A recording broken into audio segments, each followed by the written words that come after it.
I've been so busy helping students for Thanksgiving that we told you don't talk about that. It wasn't part of the question. All right, baby Jay's ready. So I'm the adult in this situation? I don't know what you are. I'm just baby Jay. Hey everyone, and welcome to The Inside, a podcast where we get into the extraordinary minds and experiences of everyday people. I'm Jay, and with me as always is Adam. Hey Adam, how's it going, eh? Pretty good, man. You know, just hanging in there. Been doing some running and just all the other stuff that college students are doing while they're in college. What about you? What have you been up to? I also went for a run. I don't listen to music while I'm running, but I had this Arnold Hill song going through my mind while I was running, and it got like stuck in there. I mean, you know how that happens. Get out! And then I had to go to the grocery store because where I work, as you know, we have a lot of events, and some of that requires us to feed people. Even though we're kind of doing that differently now, we still provide some prepackaged food and stuff like that where people can eat. You know what I mean? Yeah, I'm one of those people. Yeah, that's right, you are. But that does remind me of something. Huh. I have this ongoing debate with one of my friends about guys going grocery shopping. Can you help me settle this debate? I think so, as long as it doesn't have to do with groceries or shopping. Oh, okay. All right. Here's the question. Okay, give it to me. I'm not sounding sexist, but as a fellow guy, if you're all alone and have That's so sexist. Shut up. And you have a car full of groceries. Yeah. How many trips does it take to bring it in? 2 or 3 or more? Adam, really? Like one trip, man. Okay. One trip. Like, you're trying to trick me. I know. Yeah. But I mean, all the dudes out there know that, like, you have to get them grocery bags into the house in one trip. Well, it was a trick question. You did catch me, but it's just, I found that most guys just do it like that. That's the way you do it. There's no other way. But every guy has their own techniques. Like, what's your technique to get them all there in one trip? I'm probably like, both hands are full. Like, a lot of times you have stuff with like just one finger, and that finger's like hurting so bad because you're holding like 50 pounds on that finger. Yeah, you put it around your wrist and stuff. I think I like an elbow door opener, or like try to use like, I don't know, your toes or. And like, what do you do if because you have to, like, your hands are full, so you got to figure out a way to like open the door with your butt or something like that. Right. That's right.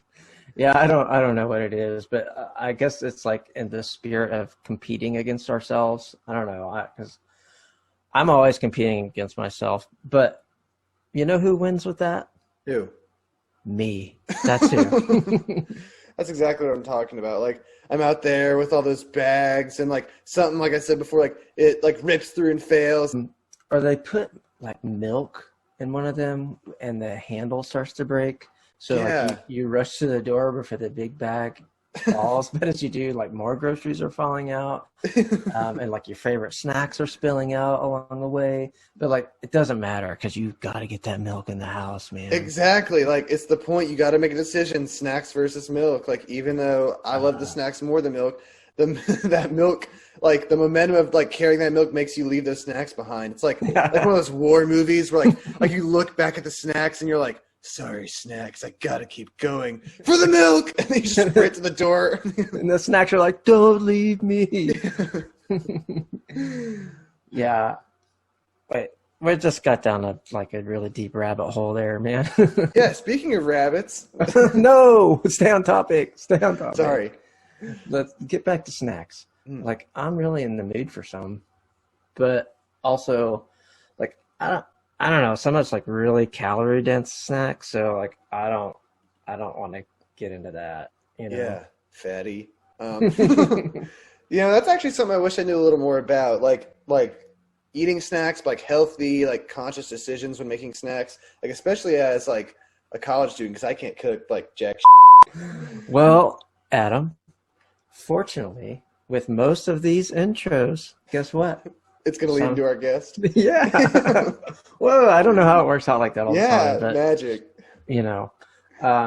But I think our guest today, Jenna, she can help you with your quest for healthy, delish snacks. Cool. Because she runs a nonprofit that helps people learn to cook and how to do so on a budget and how to do things that is healthy and ways that are going to want you to eat at home a lot more and also have some good snacks. That sounds really cool, and I'm glad because I need to learn how to make some healthy snacks. So how about this? How about we take a quick break, but before then, I need some of my favorite snacks to prep for this interview. So, yeah, what is that? Food. What is it? I really am a sucker for Reese's Cups, but the coolest part is that, like, because they're those little circular shapes, I like to pretend I'm a CD player and I'll just eat them in one bite like a bunch of CDs. That's the cool part, really? Yeah. Uh-huh. I think you do need a break. Shut up. And so while you're doing that, I'm going to look for, a different co-host. You know what? And I'll catch you on the flippity flop.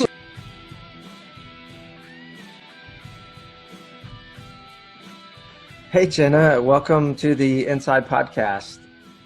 Hi, thank you. Hi. Hey. Nice to be here. So first off, you being the food expert out of the three of us here, we just want to ask you some general questions about food. Yeah. And then we'll get more specific into the nonprofit Uncomplicated Kitchen that you operate. How's that sound? Sounds good to me. Me too. Good, because that's what we're doing. Well, me Okay, three. perfect. I'm in the right place. We're curious, when did focusing on eating well become an interest to you? Oh, God. Eating well. So I think eating well has never not been an interest for me. I'm not a New Year's resolution person, and I haven't had any like major epiphanies that have made me change the way I eat. Like my doctor hasn't said, if you don't change this, then you're going to suffer some dire consequences. So I've never had any of that, but my mom says that I've always been food obsessed, like truly food obsessed. Mm-hmm. So I've always been a big eater. And when I was a little kid, like 5 and 6, what do you want for your birthday? My mom would always make me a party, and I would say, I want a veggie tray with dip. Okay, Like the only kid ever that's asked for a veggie tray. That was my birthday present. Like I was like, presents, what are those? I want this stupid veggie tray, like with the little tomatoes and the baby broccolis. Like I wanted that. And I know that's weird. Like what 5 or 6-year-old does that? I guess all that being said, like I'm just a naturally curious person. I like to watch, I like to read, and I like to figure out how to do things myself. And the first thing I ever learned how to make myself was a tomato sauce.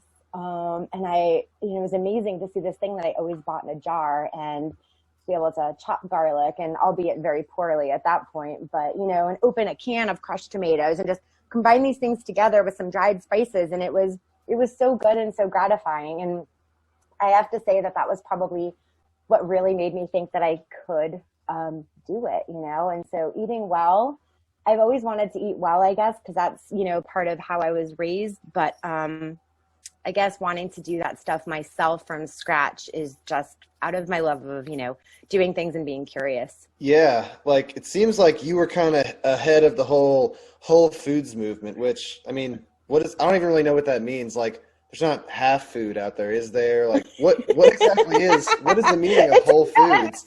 If you put like a tomato in between 2 Doritos, that might be like a half. There we go.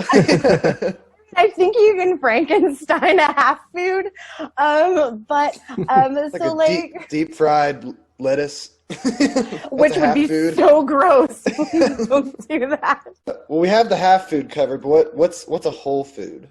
So, okay, when you hear whole foods, and now I'm not like, a registered dietitian or nutritionist or anything, but I come at this from a person who does have a lot of practical food knowledge, and a whole food is not a super regulated term, and I don't think that's changed, but a whole food is something that's like not processed at all or really minimally processed. So think of like apples versus applesauce, right?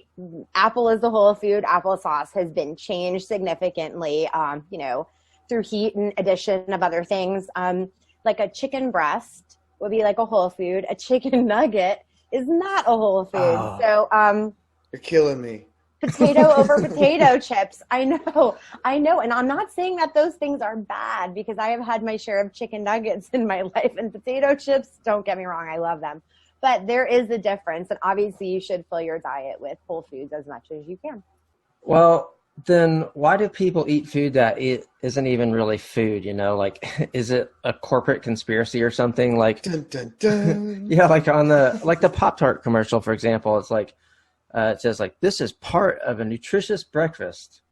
So like when we're hungry, we eat what we have access to. We've all been staring at a vending machine and thinking that those little orange crackers were like the answer to all of your problems. Yeah. Because we're hungry, right? So we're eating what's around us. We're eating what we have access to. We're eating what's available.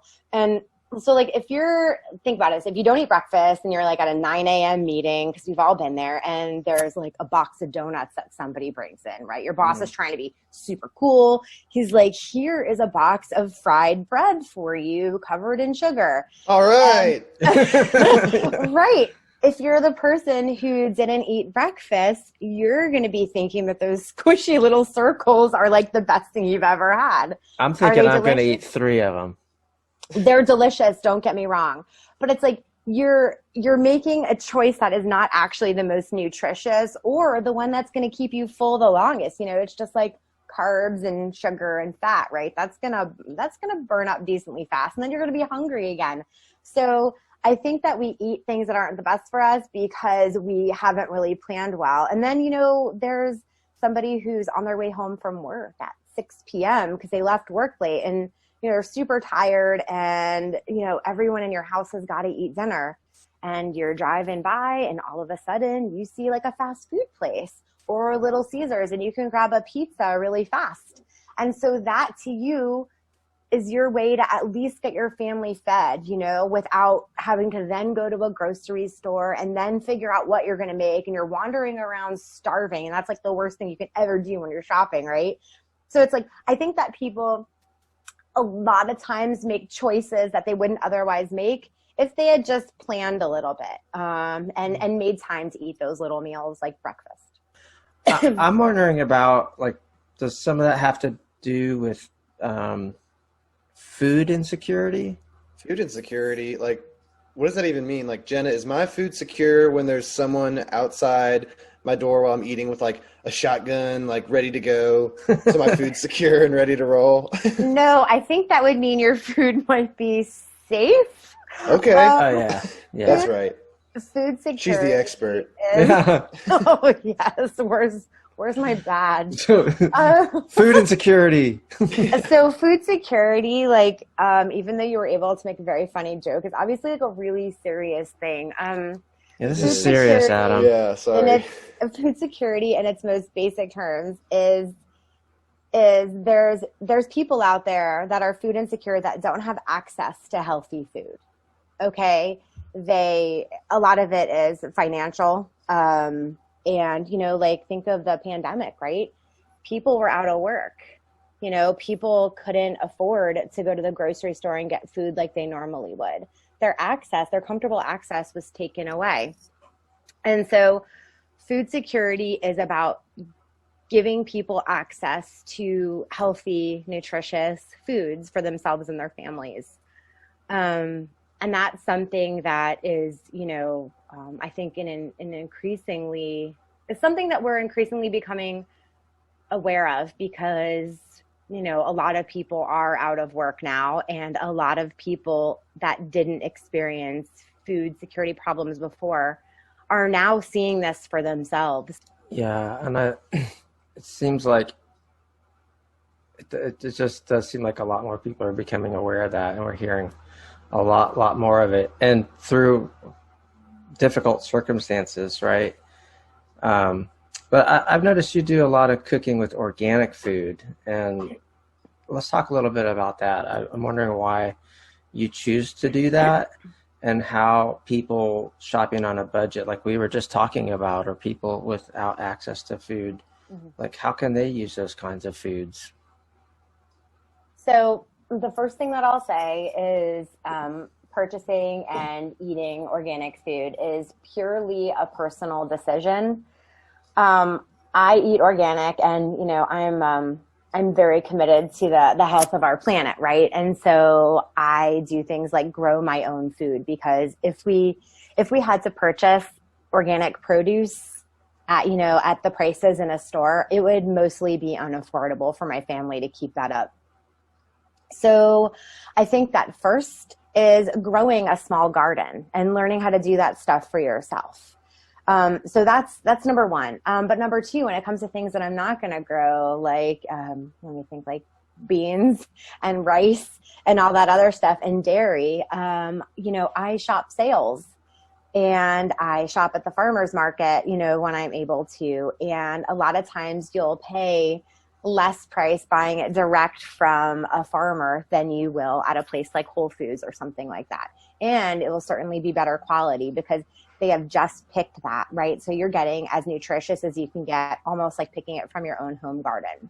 And I think we could talk about this for a long time, right? Because there's a lot of other benefits as far as, things not being shipped and the environmental impact of shipping and things like that. But, and I think we've become accustomed to having anything we want to eat any time of the year. And that's probably a really bad practice. But, like, I can't just walk out in the woods here though and get my mango. Like I gotta get my mango and eat my mango whenever I want my mango. Yeah. But, that's true. But maybe that's okay, right? Like I don't have to have a mango. He gets pretty grouchy when he doesn't have his mango before we record. So yeah, you're not going to get a mango around here. Yeah. You're not going to get a Jay pineapple. Just left the call. I know. I'm sorry, Jay. I'm so sorry, Jay, that me and Adam had to burst your mango bubble. But, and that's not to say like that people shouldn't eat that stuff, because pineapple is my favorite fruit. I got to be honest. I grew up in South Florida. My grandfather that I told you grew organic, he grafted his own trees, and his mango trees were taller than the house. And he had this cool gadget where you can, I know, I'm just going to tell you all about it. And he used to let me sell them on the side of the road for a quarter. Wow. I used to go in his neighborhood and sell mangoes. I was born in 1980, so a quarter wasn't that unreasonable in like 86. I know. But I mean, we eat as local as we can, and you just, you make concessions for those things you really want.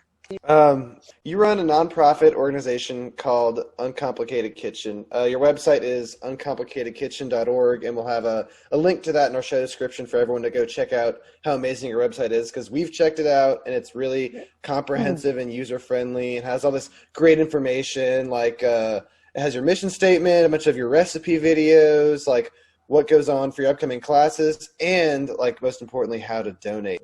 But getting into some of that, part of your mission statement, it says you aim to teach community members how to plan meals, shop for ingredients, and cook healthy, simple, and affordable recipes. Can you tell us a little bit more about Uncomplicated Kitchen and how you just really accomplish that mission in today's world? So Uncomplicated Kitchen exists to create a food secure world through educational outreach.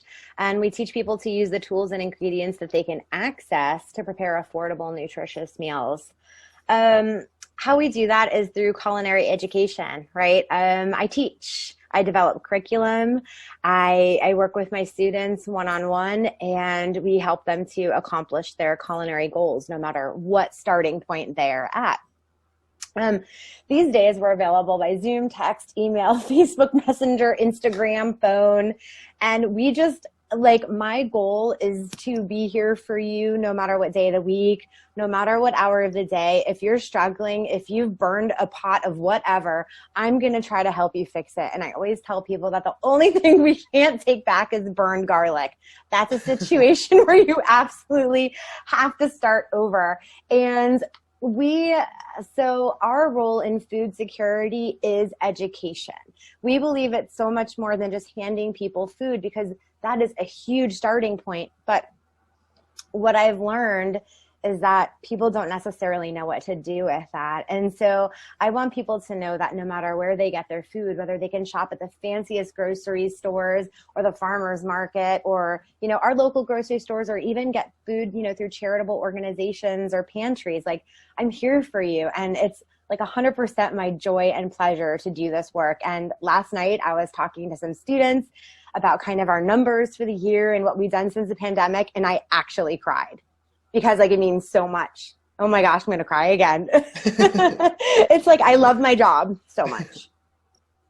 Well, Jenna, how did you get into this line of work? You're talking about being a kid who was a foodie. So was this something you're like, I'm going to do this like all along since you were a kid? Don't forget, it's a kid who was selling pineapples for a quarter. Yeah, or whatever. It was mangoes. Mangoes, Oh. man. Excuse me. Get your tropical fruits right. Oh boy. So I took a really circuitous route to what I'm doing now. I would have never guessed, even going through college, that I'd end up in this place. So I started out my life wanting to actually work for Major League Baseball. I wanted to do public relations for the Boston Red Sox. I even kept stats for my college baseball team. Like, I know what a fielder's choice is, and I know all the position numbers, and like baseball, I get pretty nitty gritty about the details. And I wanted to work for Major League Baseball. I wanted to do PR. That's what I went to school for. Went to advertising and public relations, and then grad school, I switched gears and I wanted to teach English. So I was going to teach college English. Well, that's a major shift.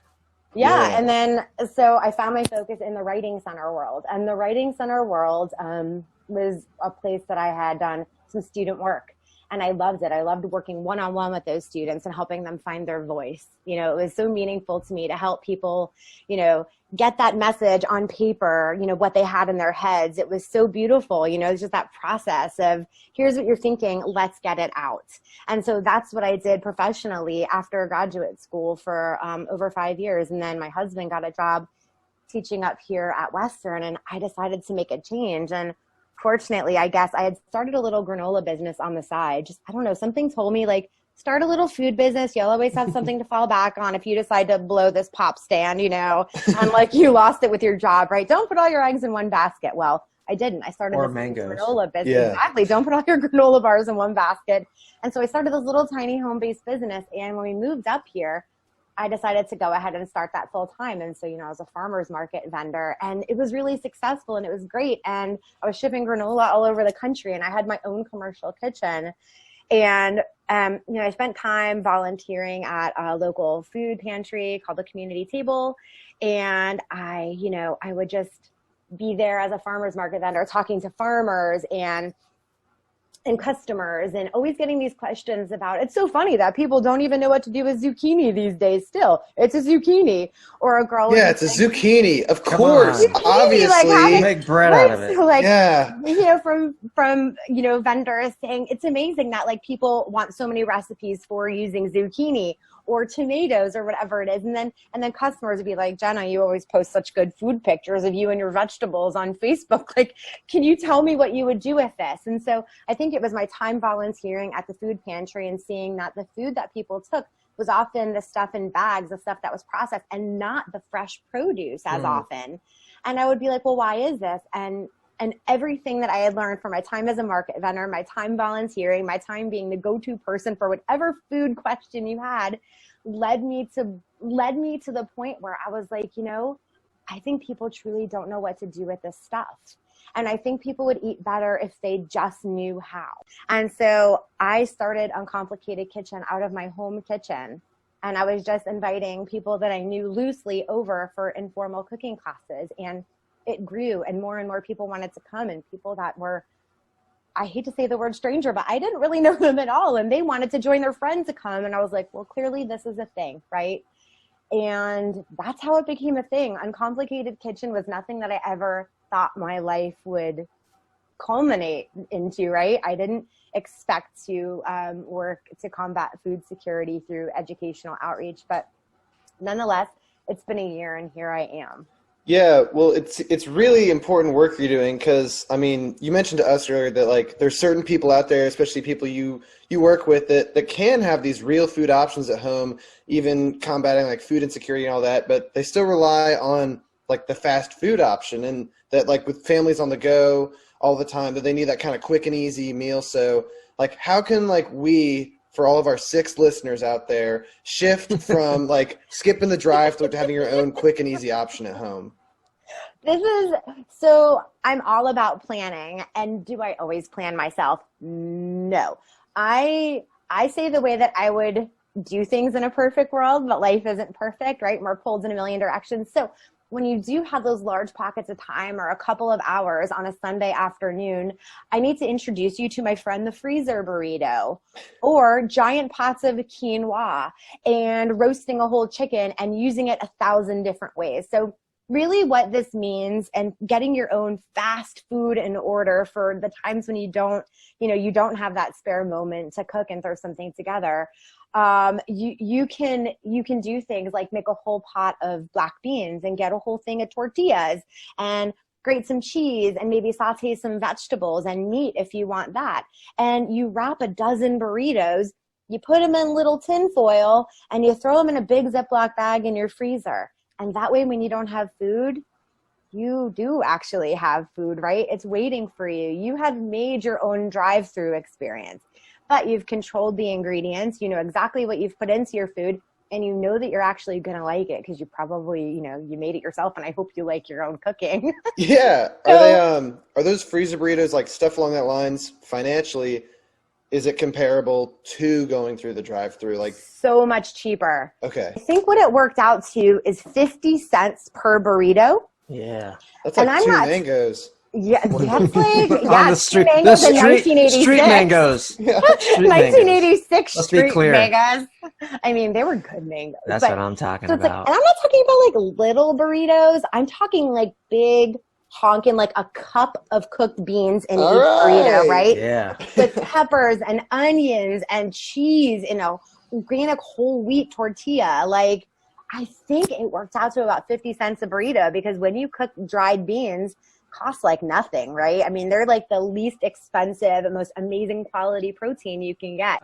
I also like how you're not like so rigid about the stuff you believe in your practices, where you're like, I'm starving on the road, but there's no way I'm going to go eat that bean burrito. Like you kind of, it's more real life. And so I appreciate that. Well, I'm a real person, right? We're all real people. I know, I can't believe it. I love Sun Chips, the garden salsa flavor of Sun Chips. You want to talk about snacks? That's like my favorite. Like, it can't even be in the house. Like, I know my limits, and I don't have like enough willpower. Your husband comes in, and like you're just like in the corner, like, don't look at me.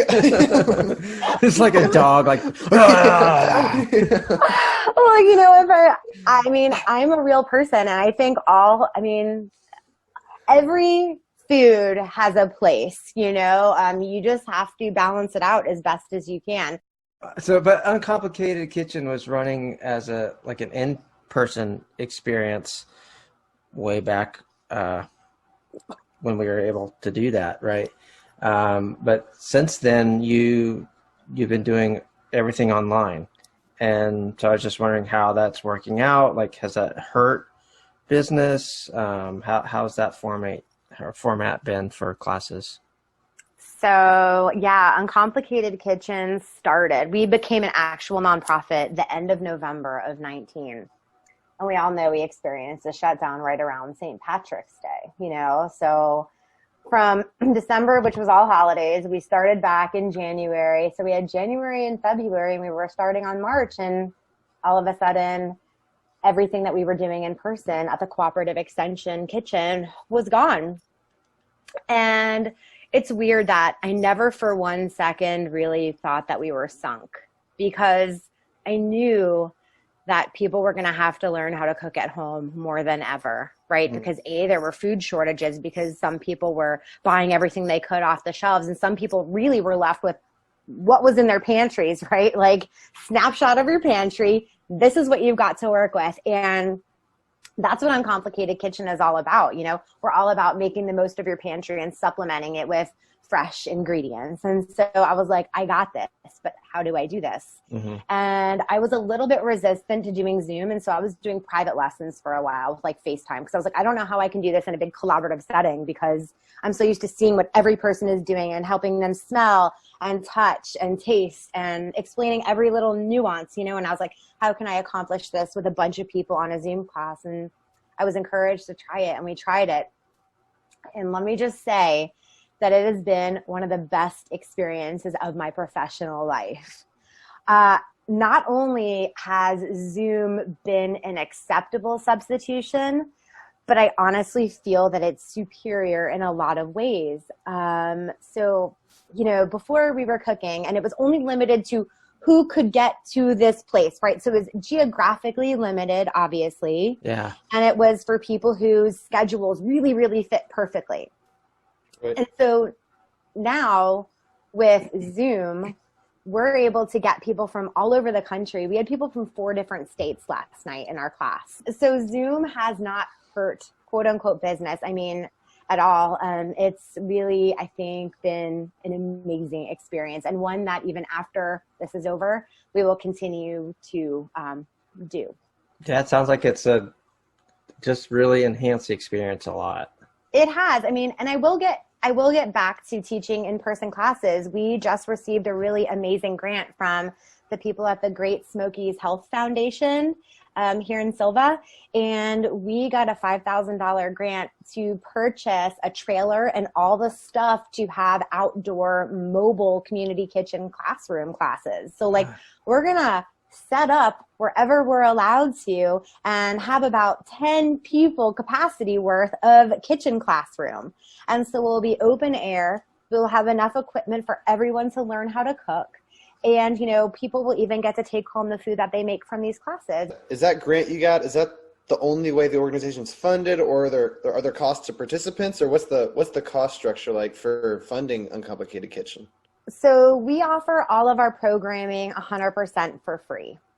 What we do ask is that if people are able to donate, that they do. We don't tell them how much to donate. It can be $5. It can be $5,000. I would love $5,000, by the way. But shout out to our super wealthy listeners out there. It can be everywhere from $0 to $1 million, right? Every penny means so much to the work that we do. So, you know, when you get grants, it's usually for specific projects, and it doesn't go to fund operational costs ever. So what gets donated helps run our general operating expenses. And so, yeah, everything is free. Donations greatly appreciated, of course. I noticed that your mission statement says, and I quote, "We bridge the gap between the food people have access to and the tools and knowledge they have to prepare nutritious meals for themselves and their families." But really, and my wife's kind of a foodie, I guess. She loves to cook a lot, and I think she's done some of your courses. I know she has, not I think, because I remember eating some delicious spring rolls recently. But some of the kitchen tools and gadgets are expensive, and so how do people prepare these nutritious meals with the, you know, things that require gadgets and stuff like that? And maybe it's hard to afford those things. Sure. I mean, and you can't just cook with a microwave or something, right? I mean, yes, you can, actually. You can Jay, you just got school. You can absolutely just cook with a microwave. A microwave, did you know a microwave makes perfect pasta? Mm-hmm. Did you know that you can perfectly steam vegetables or potatoes in a microwave? Yeah, you can do that too. And did you know that if you put some veggies like steamed broccoli with some perfectly cooked pasta in your microwave, and you popped open a can, if you had a can of garbanzo beans or tuna, and you could mix that all together, and then you could add some olive oil and spices from your pantry, because obviously it's going to be stocked with, you know, spices and stuff like that, because you've learned from Jenna's classes that a pantry is incredibly important to your meals, that you can have an awesome meal that just came out of your microwave. Okay, I stand corrected. What about enough. the gadgets? Tell us about gadgets. But I always tell my students that even if you just had a knife and a burner or a microwave, like, we can work with you. Like, we meet people exactly where they are. And I always offer substitutions, like an immersion blender. You know, it's kind of like the stick blender, you know, that you can put in a pot of soup to blend it or make dressings with. Like, that is my favorite kitchen gadget. And you can get one for $30, and you can get years and years and years of use out of that thing. Instead of buying an expensive blender or food processor, they can pretty much do the same thing. And my cooking doesn't hinge on fancy gadgets. I am not all about the latest trend thing, which I guess is one of the reasons that I didn't want an Instant Pot at first. But we're simple. We do things that are really accessible for everybody, and a microwave can work, I promise. Well, Jenna, what is zero waste cooking? Why is that something that's important? And what is it? Yeah.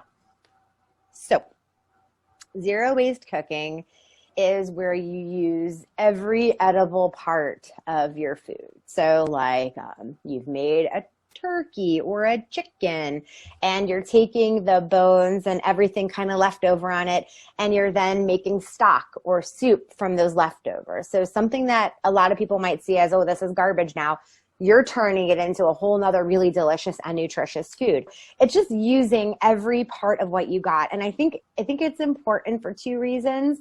One is because food waste is a huge problem, right? Where, I mean, it's not helping our planet any to be getting rid of things and throwing them in landfills that don't need to be there. But two, you work hard for your money, or you've went to great lengths to secure food. Either way, food deserves to be respected, and you should get the most that you can out of it. And so I think that it's just a really good way to stretch our resources. Well, it seems like when I watch it on TV, like the cooking shows, they don't address that kind of zero waste cooking aspect, but there has been this wide increase of cooking shows on TV now, and I admit I'm partial to Good Eats with Alden Brown. I like the whole science aspect of it all, but do you think that there's been like more home cooking because of these shows, or like do people just tune in to watch them and then go out and get fast food and stuff like that? They eat their fast food while they're watching. Yeah, while they're watching home cooking. Obviously, you have to pause your show to answer the door because your pizza's arrived. Yeah. Good idea. So I do and I don't think it's led to a change in home cooking. So one of the reasons I think Uncomplicated Kitchen is so important is because we're actually there. We are your cooking coach. We are your support. We don't use really fancy gadgets. I am not a classically trained chef. I'm somebody who taught myself. So I think that to learn from somebody who's got the appropriate ethos. If you're looking at somebody and you're like, you've got all the fanciest stuff, you've got all the money in the world, you've got 100 people there to do your dishes when you've made a mess, that's not real life for most home cooks. In Uncomplicated Kitchen, we are normal people teaching normal people how to cook, right?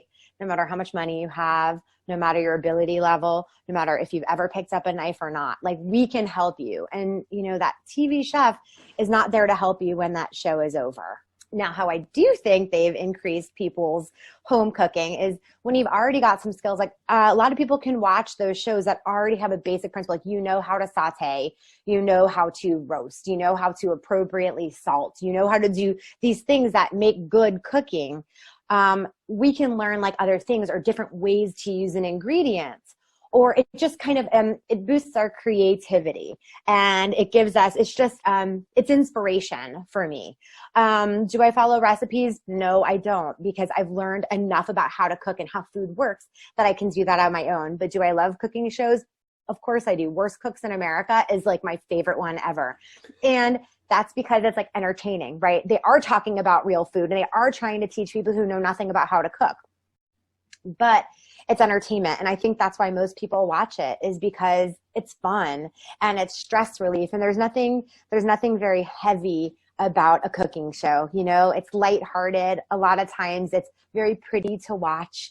And, these people are, they've got great personalities, and it's just nice to tune in and take your mind off things for a while.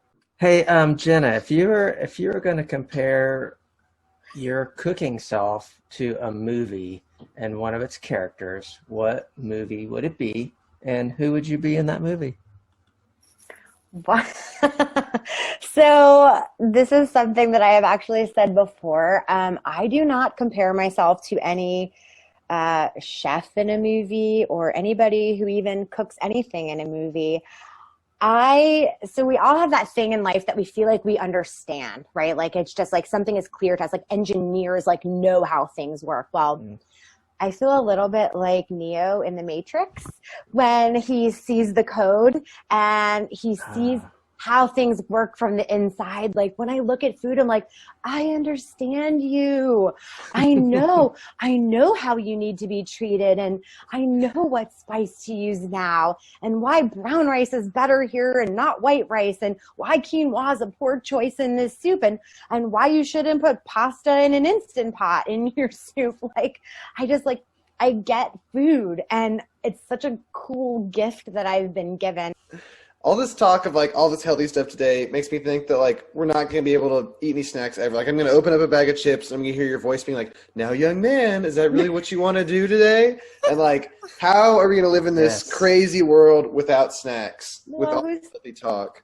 Well, who said you had to live without snacks? That was just the general consensus I grabbed from what we've been talking about today. No. We can't have snacks still? It's just got to have spinach in it. Yeah, just soaked leaves. No. I mean, snacks to me are just like, grab some veggies out of the fridge. But honestly, like a snack, are you eating a snack because you're like actually hungry? Because then you should eat a meal. If you're eating a snack because you're just feeling snacky, then just eat something that makes you happy. So chips are okay. Adam, when you were thinking snacks, are you thinking like more like dessert snacks, like sweet stuff? I'm a big Reese guy. Oh, so is my husband. So there's nothing wrong with that. There really isn't. You just have to. Okay, we eat 30 of them. It's all about balance and she moderation. said it. She said she did. We're good to go. All right, bye. It's all about balance and moderation. Well, Jen, is there anything we didn't ask you about eating and making delicious, healthy food, or your nonprofit, Uncomplicated Kitchen Day, that you just want to get the word out for people out there? Any last remarks? Gosh, I don't know if there's any follow-ups y'all have, but I feel like I'm really happy. Yeah, thanks for coming on the show today, Jenna. Thank you for having me. It's been a lot of fun. It has been a lot of fun.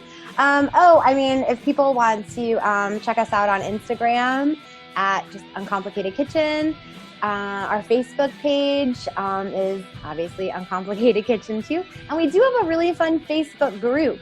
It's called Friends of Uncomplicated Kitchen, and that's a place where people go to share recipes, and we talk about things related to food, and we share interesting articles, and it's just a really nice community. That's a really good resource. Yeah, we'll get the word out. We'll post it all over our social media page and put it in the bio and stuff like that. Thanks. Yeah. Perfect.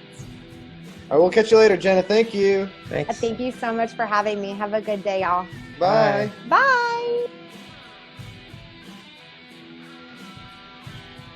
Adam, that was really interesting. I'm really glad to know there are people like Jenna out there running organizations that, really make a difference in people's everyday lives.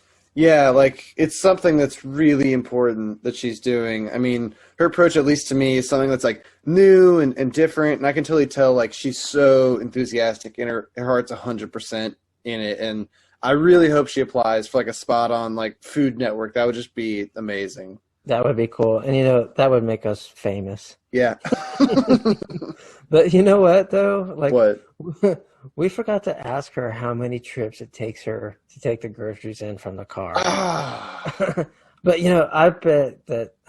I bet she's figured out a way to do it in no trips from the car. But seriously, though, Adam. Oh, no, here it comes. No, really. This season has been so bad. We suck. It's total crap. Our guests are the ones that saved the show. Well, I mean, I was going to say it's been amazing and a lot of fun and something I hope others got something out of, but I don't know. Maybe you're right. It was just total crap. No, man, it's been a total blast. Like, quick shout out to everyone that helped make this possible. And we will have season 2 coming out soon, so people should be on the lookout for a trailer for that. You just lost everyone. With season 2, our listenership went from like 7 to 2, and those 2 people are us. But seriously, you're right. I'm excited because we actually have some great guests coming on for season 2. Well, man, you think that's it for today and for the season? I think that's it for today and the season. Alrighty, well, that was The Inside. Again, Jenna's Instagram is at uncomplicated_kitchen. Her Facebook is at uncomplicated kitchen, and her website is www.uncomplicatedkitchen.org. Thanks to our guest Jenna and our producer Dave. Special thanks to all our guests that made this such an outstanding season. The show is written, recorded, edited, and co-produced by Jay and myself. Our title music Crossroads was written by Rock Sounds, and we'll have a link in the show description. Our title music was written and performed by Keith Richards. Do you know someone that you think should be on the inside? Email us with some suggestions. We'll have more episodes coming soon, so make sure to listen to us wherever you get your podcasts. And make sure to follow us on Instagram at The Inside Podcasters, or send us an email at theinsidepodcasters@gmail.com. Okay, quick audio check on the fluff. You hear that? Yeah, can you hear this? Like, you know, I think people truly don't know what to do with this stuff.